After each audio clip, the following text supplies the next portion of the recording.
বাংলা শ্রেণীকক্ষে সমস্ত ছাত্রছাত্রীকে স্বাগত। আজকে আমি সন্ধি নিয়ে আলোচনা করব, বিশেষ করে ব্যঞ্জন সন্ধি। তার আগে বলে দিই সন্ধি কাকে বলে। দুটি বর্ণের মিলনকে সন্ধি বলা হয়। তো সন্ধি সাধারণত দু প্রকার, একটা হচ্ছে স্বরসন্ধি, একটা হচ্ছে ব্যঞ্জন সন্ধি। তো ব্যঞ্জন সন্ধি কাকে বলে? ব্যঞ্জন সন্ধি বলতে বোঝায় ব্যঞ্জন বর্ণের সঙ্গে ব্যঞ্জন বর্ণের বা স্বরবর্ণের মিলনকে ব্যঞ্জন সন্ধি বলে। ব্যঞ্জন বর্ণ বা ব্যঞ্জন সন্ধি করতে গেলে আমাদের কিছু সূত্র মেনে চলতে হয়। সেই সূত্রগুলোকে নিয়ে আজকে আমি আলোচনা করব। প্রাথমিকভাবে আজকে তিনটে সূত্র নিয়ে আলোচনা করব। ব্যঞ্জন সন্ধিতে দেখা যায় 17 থেকে 18 খানা সূত্র দেখতে পাওয়া যায়। তো স্বরবর্ণের বর্গের তৃতীয়, চতুর্থ, পঞ্চম বর্ণ কিংবা অন্তুজয় রেফ, রয় রেফ, লয় রেফ, বয় রেফ, হয় রেফ পরে থাকলে বর্গের প্রথম বর্ণের স্থানে সেই বর্গের তৃতীয় বর্ণ হয়। যেমন উদাহরণ দেখতে পাচ্ছি আমরা, দয় হস্যি কয় হসন্ত দিকযুক্ত অন্ত সমান সমান কি হচ্ছে? দিগন্ত। দয় হস্যি কয় হসন্ত দিকযুক্ত অন্ত সমান সমান দিগন্ত। ওই রকম ভাবে হস্য খণ্ডত উদ্যুক্ত যম অন্তুজয় ম সমান সমান উদ্যম। হস্য খণ্ডত উদ্যুক্ত যম সমান সমান উদ্যম। উদ্যুক্ত ভব উদ্ভব।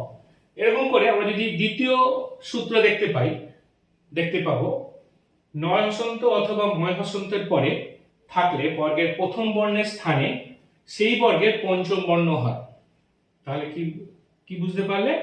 নয় হসন্ত অথবা ময় হসন্তের পরে থাকলে বর্গের প্রথম বর্ণের স্থানে সেই বর্গের পঞ্চম বর্ণ হয়। যেমন জগৎ যুক্ত নাথ জগন্নাথ। জগৎ বর্গীর জগ খণ্ডত জগৎ যুক্ত নাথ সমান সমান জগন্নাথ। ষট যুক্ত মাস সন্মাস পেট কাটা মূর্ধন্য ষ টয় হসন্ত ষট যুক্ত ময়াকা দন্ত স মাস সমান সমান সন্মাস পেট কাটা মূর্ধন্য স নয় ময়াকা দন্ত স। মৃত যুক্ত ময় মৃন্ময়। মৃত ময়েরই খণ্ডত্ব মৃত যুক্ত ময় সমান সমান মৃন্ময়। আমরা যদি তৃতীয় সূত্র দেখি তাহলে দেখতে পাবো স্বরবর্ণের পর ছয় হসন্ত থাকলে ছয় হসন্তের স্থানে চয় ছয় হয়। কি হয়? স্বরবর্ণের পর ছয় হসন্ত থাকলে ছয় হসন্তের স্থানে চয় ছয় হয়। যেমন মুখ যুক্ত ছবি মুখ ছবি। মুখ যুক্ত ছবি সমান সমান মুখচ্ছবি। মহস্যু খ ছয় ছয় বয়স্যি মুখচ্ছবি। বয়স্যি যুক্ত ছেদ বিচ্ছেদ। বয়স্যি ছয় ছয় একার দ বিচ্ছেদ। আচ্ছা, আ যুক্ত ছাদন ছয় একার দ দন্ত ন। আ যুক্ত ছাদন সমান সমান আচ্ছাদন আ ছয় ছয় একার দ ন। তাহলে আজকে আমরা যেটা দেখতে পেলাম সেটা হচ্ছে সন্ধি কাকে বলে। দুটি বর্ণের মিলনকে সন্ধি বলা হয়। ব্যঞ্জন সন্ধি কাকে বলে? ব্যঞ্জন বর্ণের সঙ্গে ব্যঞ্জন বর্ণের অথবা ব্যঞ্জন বর্ণের সঙ্গে স্বরবর্ণের মিলনকে সুব্যঞ্জন সন্ধি বলে। সন্ধি বিচ্ছেদ করতে গেলে আমাদের কিছু সূত্র মেনে চলতে হয়। সেই সূত্রগুলো এক এক করে তোমাদের আজকে জানালাম। তার মধ্যে আজকে তিনটে সূত্র আমরা জানতে পারলাম। এক নম্বর সূত্র হচ্ছে স্বরবর্ণ বর্গের তৃতীয়, চতুর্থ, পঞ্চম বর্ণ কিংবা অন্তুজয় রেফ, রয় রেফ, লয় রেফ, বয় রেফ, হয় রেফ, হয় রেফের পরে থাকলে বর্গের প্রথম বর্ণের স্থানে সেই বর্গের তৃতীয় বর্ণ হয়।